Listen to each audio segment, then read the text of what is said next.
നമസ്കാരം. American president Donald ട്രംപിന്റെ കണക്കുകൂട്ടലുകളൊന്നും അങ്ങോട്ട് ശരിയാകുന്നില്ല. എന്തായാലും ട്രംപിന്റെ കണക്കുകൂട്ടലുകൾക്ക് ആകെ തെറ്റിച്ചിരിക്കുകയാണ് ലോകശക്തികൾ. 4 പ്രധാന പ്രാദേശിക ശക്തികളായ ചൈന, ഇറാൻ, പാകിസ്ഥാൻ, റഷ്യ എന്നീ രാജ്യങ്ങൾ സുപ്രധാനമായ ഒരു സംയുക്ത നിലപാടുമായാണ് രംഗത്തെത്തിയത്. അഫ്ഗാനിസ്ഥാന്റെ രാഷ്ട്രീയ ഭാവി, പ്രാദേശിക സുരക്ഷ, ഭീകരവാദത്തിനെതിരായ പോരാട്ടം എന്നീ വിഷയങ്ങളിൽ ലോക ശ്രദ്ധ കേന്ദ്രീകരിക്കുമ്പോഴാണ് ഇത്തരം ഒരു നീക്കം ഉണ്ടായിരിക്കുന്നത്. 80ാമത് ഐക്യരാഷ്ട്രസഭയുടെ പൊതുസഭയോടനുബന്ധിച്ച് ന്യൂയോർക്കിൽ നടന്ന വിദേശകാര്യമന്ത്രിമാരുടെ യോഗത്തിലാണ് ഈ രാജ്യങ്ങൾ ഒരു പൊതു പ്രസ്താവന പുറത്തിറക്കിയത്. ഈ സംയുക്ത പ്രസ്താവനയിലെ ഏറ്റവും നിർണായകമായ ആവശ്യം മറ്റൊന്നുമായിരുന്നില്ല, അഫ്ഗാനിസ്ഥാന്റെ പരമാധികാരത്തെയും സ്വാതന്ത്ര്യത്തെയും പ്രാദേശിക സമഗ്രതയും ബഹുമാനിക്കണം എന്നതാണ്. നിലവിലെ ആഗോള രാഷ്ട്രീയ സാഹചര്യങ്ങൾ, പ്രത്യേകിച്ച് അമേരിക്കൻ പ്രസിഡന്റ് ഡൊണാൾഡ് ട്രംപ് അഫ്ഗാനിസ്ഥാനിൽ സൈനിക സാന്നിധ്യം തുടരാൻ താല്പര്യം പ്രകടിപ്പിക്കുന്നതിനിടയിലാണ് ഈ സംയുക്ത നീക്കം എന്നതാണ് ശ്രദ്ധേയം.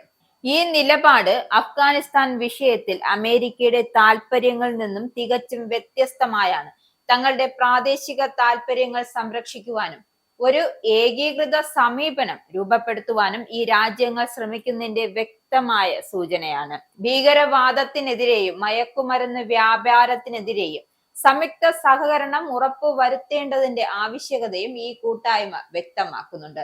അഫ്ഗാനിസ്ഥാന്റെ പരമാധികാരം, സ്വാതന്ത്ര്യം, പ്രാദേശിക സമഗ്രത എന്നിവ ബഹുമാനിക്കപ്പെടണമെന്നും 4 കക്ഷികളും വ്യക്തമാക്കുന്നുണ്ട്. നിലവിലെ സാഹചര്യത്തിന് ഉത്തരവാദികളായ രാജ്യങ്ങൾ അഫ്ഗാനിസ്ഥാനിലും പരിസരത്തും സൈനിക താവളങ്ങൾ പുനഃസ്ഥാപിക്കുന്നതിനെ ശക്തമായി എതിർത്തു. ഇത് പ്രാദേശിക സമാധാനത്തിനും സുരക്ഷയ്ക്കും അനുയോജ്യമല്ലെന്നും പ്രസ്താവന കൂട്ടിച്ചേർത്തു. അഫ്ഗാനിസ്ഥാനിലെ നിലവിലെ ദുരവസ്ഥയ്ക്ക് നാറ്റോ അംഗങ്ങൾ പ്രാഥമിക ഉത്തരവാദിത്വം വഹിക്കണമെന്നും രാജ്യത്തിന്റെ സാമ്പത്തികം വീണ്ടെടുക്കണമെന്നും ഭാവി വികസനത്തിന് അവസരങ്ങൾ സൃഷ്ടിക്കണമെന്നും രാജ്യങ്ങൾ ആവശ്യപ്പെടുന്നുണ്ട്. അഫ്ഗാനിസ്ഥാനിലെ ഭീകരതയുമായി ബന്ധപ്പെട്ട് സുരക്ഷാ സാഹചര്യത്തിൽ 4 രാജ്യങ്ങളും ആശങ്ക പ്രകടിപ്പിച്ചു. തീവ്രവാദ ഗ്രൂപ്പുകളെ ഇല്ലാതാക്കുക, റിക്രൂട്ട്മെന്റ്, ധനസഹായം എന്നിവ തടയുക, പരിശീലന ക്യാമ്പുകളും അടിസ്ഥാന സൗകര്യങ്ങളും ഇല്ലാതാക്കുക തുടങ്ങിയ അന്താരാഷ്ട്ര പ്രതിബദ്ധതകൾ നിറവേറ്റാൻ നടപടികൾ സ്വീകരിക്കണമെന്നും അവർ അഫ്ഗാൻ അധികൃതരോട് ആവശ്യപ്പെടുന്നുണ്ട്. അയൽക്കാരും ലോകത്തിനും അഫ്ഗാൻ പ്രദേശം ഉപയോഗിക്കുന്നത് തടയാൻ സമഗ്രമായ നടപടികൾ സ്വീകരിക്കണമെന്നും ആവശ്യപ്പെട്ടു. അഫ്ഗാൻ അഭയാർത്ഥികൾക്ക് അവരുടെ മാതൃരാജ്യത്തേക്ക് മടങ്ങാൻ സൗകര്യമൊരുക്കുന്ന സാഹചര്യങ്ങൾ സൃഷ്ടിക്കണമെന്നും കൂടുതൽ കുടിയേറ്റം തടയണമെന്നും 4 രാജ്യങ്ങളും ആവശ്യപ്പെട്ടു. അഭയാർത്ഥികളെ തിരിച്ചയക്കുന്നതിന് മതിയായ സാമ്പത്തിക സഹായം നൽകണമെന്നും അവർ അന്താരാഷ്ട്ര സമൂഹത്തോട് അഭ്യർത്ഥിക്കുന്നുണ്ട്. അഫ്ഗാൻ സമൂഹത്തിലെ എല്ലാ വിഭാഗങ്ങളുടെയും താല്പര്യങ്ങളും അഭിലാഷങ്ങളും പ്രതിഫലിക്കുന്ന സമഗ്രവും വിശാലവുമായ ഒരു ഭരണ സംവിധാനം രാജ്യത്ത് സ്ഥാപിക്കേണ്ടതിന്റെ പ്രാധാന്യം അവർ വ്യക്തമാക്കുന്നുണ്ട്. സ്ത്രീകളുടെയും പെൺകുട്ടികളുടെയും വിദ്യാഭ്യാസം, ജോലി, പൊതുജീവിതത്തിലെ പങ്കാളിത്തം, സഞ്ചാര സ്വാതന്ത്ര്യം തുടങ്ങിയ അവകാശങ്ങൾ രാജ്യത്തെ സമാധാനം, സ്ഥിരത, സമൃദ്ധി എന്നിവയ്ക്ക് അത്യന്താപേക്ഷിതമാണ്.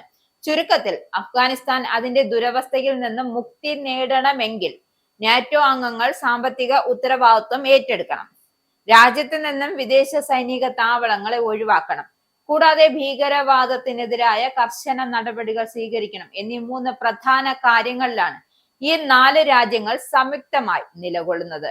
ഇതാണ് ട്രംപിനേറ്റ തിരിച്ചടിയും. ഇസ്രായേലിന്റെ 5 സൈനിക താവളങ്ങളിൽ കനത്ത നാശനഷ്ടം. മോദി വെളിപ്പെടുത്തുന്ന ഇന്ത്യയുടെ വികസനത്തിന്റെ മയക്കുമരുന്ന് വിൽപ്പനയ്ക്കെതിരെ ശക്തമായ നടപടിയെടുത്ത് ഷാർജ പോലീസ്. അമേരിക്കയിലെ സാധാരണ മനുഷ്യരോട് കൂടിയാണ് കോൺഗ്രസിനുള്ളിൽ പങ്കുവയ്ക്കാൻ ഓപ്പറേഷൻ സിന്ദൂറിൽ ഉപയോഗിച്ച